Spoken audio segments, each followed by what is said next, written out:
We've had another recipe request from Ricky, a drummer from America. So let's have a butcher's. Hey guys, I'm Ricky Ficarelli. You may know me for playing drums for YouTube artists such as Dave Days and for my drum covers on YouTube.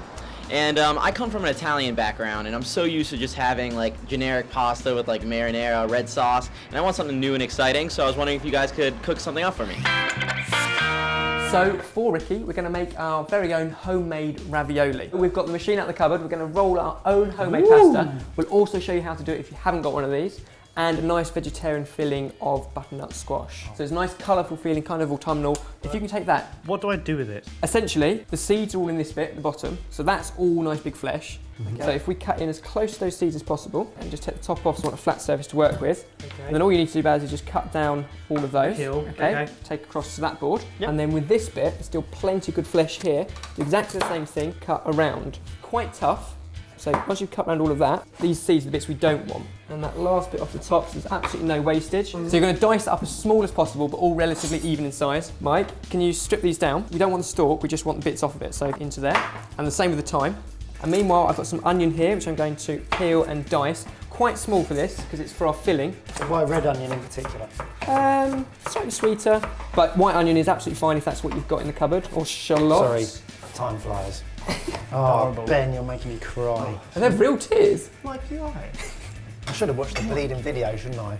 There's some tips for this, I'm sure. Yeah, we have actually got an Ask the Chef. If you want to avoid that, if you click on the link just at the top. Click on this. Click on this. Click on his face. So our onion's going to go into our pan. A little bit of olive oil in there.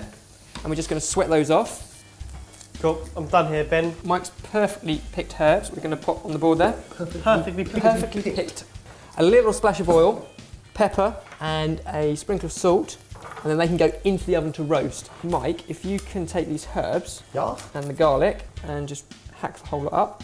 And this is all going to mix into our filling at the end. Okay, so we have our roasted squash, the rosemary, the thyme, the garlic, and a little bit of cheese. Some parmesan here, which are great as well. What's the Italian for ravioli? Put them in the oven. Ravioli, yeah? Just like that. Hey!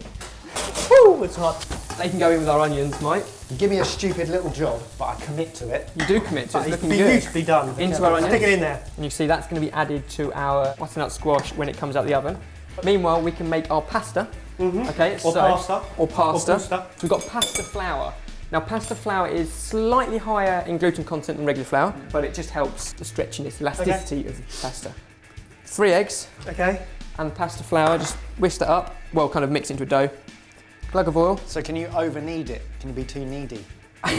You want about 5 minutes of work into it, but not necessarily, I don't think you can go too far really. Let's tip it out onto the table. Just like Play-Doh, it'll all come together and you'll realise you don't need to add any more liquid. Oh yeah, you're right. That's it, and always folding in on itself. And you need to do that for about 5 minutes until that gluten is nice and elastic. I'm just going to wrap it up. Yep. And at this point you need to let pasta rest for about 15-20 minutes at room temperature. And that just lets it, because you've been beating the hell out of it, and now it's just going to relax down before we roll it. Meanwhile, our butternut squash. Yep. Oh dear. So this can all go into our pan, and Mike, you just need to mash that all up with all our other ingredients. Shall I squash the squash? Squash the squash. I can do that. Oh. This is nothing like orange squash. Nothing like orange squash. What's that? There you go, it's a little bit of cream cheese, just to lighten it all up. And remember that parmesan we did earlier? Nice cheesy flavour. And take your masher out. And at this point, you just need to taste it for seasoning to make sure you're happy with it. And then once our mix has cooled down and ended up like this, and our pasta's rested, then we can clear down and start rolling out the pasta to make the ravioli.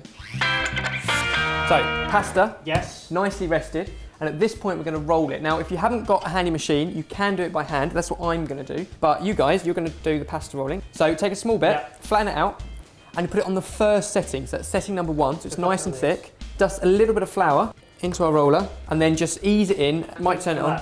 There you go, and just help it out the other side. Shove it in. There you go, and catch it. See? Then once you've done that, you take it to the next level, which is number 2, and you go again. And you keep going, and you want about probably the number 8 for this one. We don't want it too thin. And while you're doing that, I'm going to roll some by hand over this side. Tell you what, you take it. I'll take it. You give it. 3. Yep. Ooh. Then a little bit of flour underneath so it doesn't stick. It's just as simple to make homemade pasta like this. Ben, we're running out of hands. Okay, we're good. Pop it down Oh no, look, it's a bit creased. and switch it off. What a brilliant machine that is. So from here, a little bit, you can use water or milk or egg. This is just milk, and we're just going to rub over. That's what's going to help the whole thing stick. And then if you can put teaspoons of our filling, and while Mike's doing that, you need to roll another one.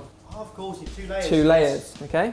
Why can't you just go straight in at 8? You need to do it gently and slowly, otherwise the whole thing will fall apart. Now, while Barry's finishing off that, I'm going to show you my hand-rolled one. That's the same, and that's going to go over the top. And then if you just kind of push down, and that egg, or rather milk wash, will just seal it all in. Cool. And then if we just do that, we end up with perfect little ravioli, okay? And all these bits that are left at the end, you can bundle together and roll again, so it's not a problem, there's no waste. So in theory, Yep, instead of doing loads of little ones, could we not just do one humongous? you could do one humongous one, or you can do square ones, or any shape you want. So these are our ravioli. We've got rapidly boiling salted water, and if we just dip these in, fresh pasta literally takes 2 or 3 minutes, that's all it's going to take. Pop those in there. I'm going to make a really quick sauce. Butter, sage, salt and pepper. So a knob of butter. Mike, can you just pop a bit of black pepper into our sauce? And Baz the sage in the corner. Yes. A couple of those leaves. And here we just want really, really fine pieces of sage that works really well with this squash. That goes in there. Give it a quick stir around. Now our ravioli, so we'll pop those out and into our butter. It's just giving it a little bit more flavour.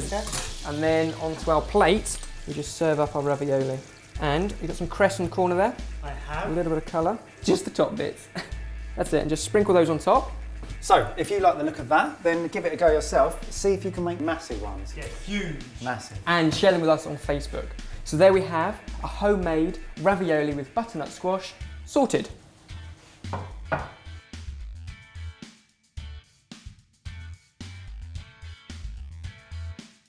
Now, if you like the look of this, then make sure you subscribe up top. And if you want a sneak peek at next week's recipe, then head to our website and the link is in the description box below. In the meantime, we're going to put these in our ravioli holes. That tastes like Naples.